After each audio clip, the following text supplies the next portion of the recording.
मित्रांनो, रंग माझा वेगळा या मालिकेच्या 15 मार्चच्या एपिसोडमध्ये आपण पाहणार आहोत. आयशा श्वेताला म्हणत असते की हे होळीचं ताट सजवणं म्हणजे ग्रेट काम आहे का? आमच्या घरी नाही होत असलं काही, नाही जमत मला या गोष्टी. त्यावर श्वेता तिला सांगते की या घरात सुद्धा आधी इतकं काहीच होत नव्हतं. या घरात तर साधं देवघरही नव्हतं. पण दीपा या घरात आली आणि तिने या नाटकांना सुरुवात केली आणि मग मम्मासुद्धा तिला आणि तिच्या या नाटकांना भाव द्यायला लागल्या. त्यावर आयशा दीपाची नक्कल करत म्हणते की ताटामध्ये इकडे हे वाढायचं, तिकडे ते वाढायचं, काय फरक पडतो याने? ती खूपच चिडलेली असते. त्यावर श्वेता तिला म्हणते, या दीपाला असं नाही सोडायचं आपण, माझ्या डोक्यात एक प्लॅन आहे. त्यावर आयशा म्हणते, बोल पटकन. श्वेता सांगते की आता होळीची पूजा होईल तेव्हा सर्वजण नारळ अर्पण करतील. दीपाही करेल, पण मी तिच्या नारळामध्ये फटाका ठेवणार आहे. आणि हा प्लॅन ऐकून आयशा खूपच खुश होते. त्यानंतर दुसरीकडे दीपिका आणि कार्तिकी छान तयार होऊन येतात. आधी त्यांचे मस्त फोटो काढतो. दीपा आणि कमला पूजेची सर्व तयारी करतात, तर श्वेता नारळ घेऊन येते. सर्वजण खूप आनंदी असतात. त्यानंतर सर्वजण होळीची पूजा करतात.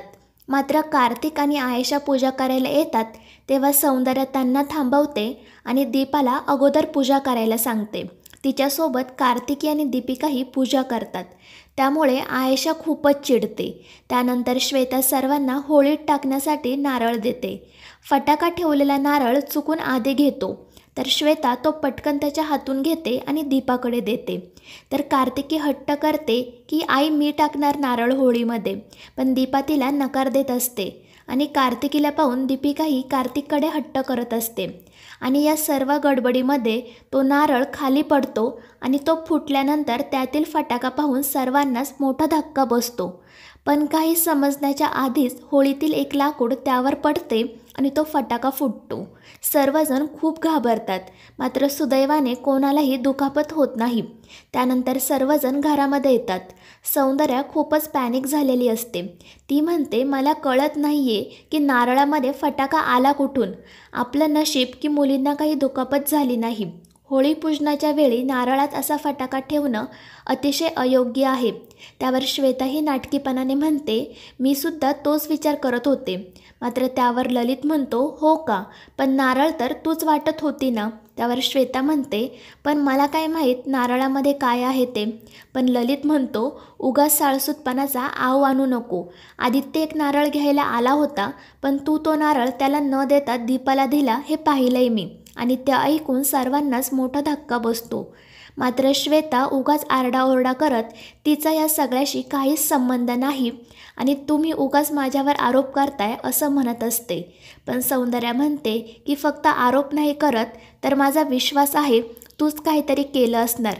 तुला लाज नाही वाटत का गं हे असलं काही करायला? त्यावर श्वेता म्हणते, पण मी काहीच केलं नाही. त्यामुळे सौंदर्या म्हणते, तू कबूल करणारच नाही हे माहीत आहे मला. आणि त्यानंतर ती आयशाला म्हणते की श्वेताची मैत्रीण तुला तर नक्कीच माहीत असेल ना याबद्दल. आणि त्यामुळे आयशा खूपच घाबरते आणि म्हणते, मला काहीच माहीत नाही. सौंदर्या तिला विचारते, रिअली आर यू शुअर? पण त्यावेळी कार्तिक मध्येच बोलतो की तिने सांगितलं ना मम्मा तिला माहीत नाही म्हणून, मग परत परत तेच का विचारत आहे? त्यावर सौंदर्या म्हणते, अरे कार्तिक, तुझ्या लक्षात येत नाही का, या दोघींचं सतत प्लॅनिंग आणि प्लॉटिंग सुरू असतं. त्यावर कार्तिक म्हणतो, तू कशाला आयशाला उगाच या सगळ्यामध्ये ओढतीये? कार्तिकीचा जीव तिनेच वाचवला होता हे विसरलीस का तू? तिने स्वतःचा जीव धोक्यात घालून कार्तिकीला वाचवलं होतं आणि आता ती हे सगळं कशासाठी करेल? त्यावर सौंदर्या म्हणते की आयशाने कार्तिकीला वाचवण्याचा प्रयत्न केला, त्याबद्दल वी आर ग्रेटफुल. पण मला वाटतं तू हे विसरतोय की तुम्हाला परदेशी जाता यावं म्हणून याच आयशाने त्या 2 लहान मुलींमध्ये फूट पाडली होती. हू नोज पुन्हा प्लॅनिंग सुरू झालं असेल. पण त्यावरही कार्तिक म्हणतो की mamma this is unfair. Soundarya म्हणते, मला माहीत आहे तू तिचीच बाजू घेणार, पण let me tell one thing Kartik, आजपासून.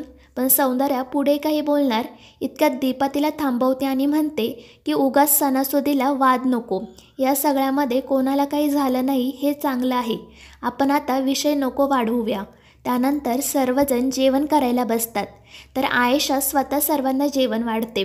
ते सर्व पाहून कार्तिक विचारतो, हे सर्व तू केलंस का? त्यावर आयशा म्हणते, हो, प्लीज टेस्ट करून सांगा कसं झाले ते. त्यानंतर सर्वजण जेवण करायला सुरुवात करतात. पण पहिल्याच घासाला सगळ्यांना दीपाच्या हातची चव लक्षात येते आणि कार्तिक पटकन बोलूनही जातो की वा दीपा, आणि त्यामुळे आयशा खूपच चिडते. त्यामुळे कार्तिकला जास्त काही बोलता येत नाही. पण तितक्यात दीपिका म्हणते की डॅडा, दीपा आंटीच फक्त अशी पुरणपोळी करू शकते. तर कार्तिकही म्हणते, हो, आईच्या हातची चव आहे ही. आणि ते ऐकून आयशा अजूनच चिडते. तर सौंदर्य आणि ललित गालातल्या गालात हसत असतात. त्यानंतर ललित कटाची आमटी टेस्ट करतो आणि म्हणतो, यालाही दीपाच्या हातचीच चव आहे. त्यावर आयशा म्हणते, हो, कारण तिने पण हेल्प केली आहे मला. त्यावर सौंदर्य म्हणते, तिने तुला हेल्प केली की ती स्वयंपाक बनवत असताना तू तिला हेल्प केली? त्यावर आयशा म्हणते, दीपानेच मला हेल्प केली आणि ते मी मान्यही केलं आहे ना, आणि ॲटलिस्ट मी ट्राय तर केलं ना. त्यावर दीपा म्हणते, हो, आणि खूप छान झाला आहे सगळा स्वयंपाक. हळूहळू तुलाही एकटीने सर्व काही करायला जमेल. मात्र आयशा चिडून तेथून निघून जाते. तर श्वेताही तिच्या पाठोपाठ जाते. आधी म्हणतो, आपण उगाच बोललो का? त्यावर सौंदर्या म्हणते, उगाच काय, आपण तर फक्त प्रतिक्रिया दिली. पण माणूस जर खोटं बोलत असेल तर आपण काही करणार, आणि खोट्याच्या आधारावर काहीच उभं राहू शकत नाही, नातही नाही. त्यानंतर कार्तिक आयशाला म्हणतो की कशाला उगाच सगळ्यांसमोर शोभा करून घेतली? का सगळ्यांना सांगितलं की स्वयंपाक तू बनवला होता ते? आम्ही सर्वजण दीपाच्या हातची चव ओळखतो. त्यावर आयशा म्हणते, मला माहीत आहे, पण मी काहीच केलं नाही असं तर नाही ना? मला मान्य आहे, मला सगळा स्वयंपाक येत नाही, पण दीपा जे सांगत होती ते मी करत होते. त्यावर कार्तिक म्हणतो, जाऊ दे हे सगळं, फॉरगेट एव्हरीथिंग. त्यावर आयशा म्हणते, पण मी एक काम करते, इकडून निघूनच जाते. पण त्याआधी एक तुला सांगते, मी जे केलं ते स्वतःला प्रूव्ह करण्यासाठी केलं. बाकी कोणताही वाईट हेतू नव्हता माझ्या मनात. त्यावर कार्तिक म्हणतो, हो, माहीत आहे मला, आणि तू आता कुठेही जायचं नाही. मात्र त्यावेळी ललित तिथे येतो आणि म्हणतो, हिला मात्र इथून जायला लागेल. त्यावर कार्तिक म्हणतो, हे काय बोलतोय तू बाबा? त्यावर ललित हसून म्हणतो, घराबाहेर नाही, रूम बाहेर, कारण आमच्या खोलीमध्ये सौंदर्यासोबत दीपा आणि दोन्ही मुली झोपल्या आहेत.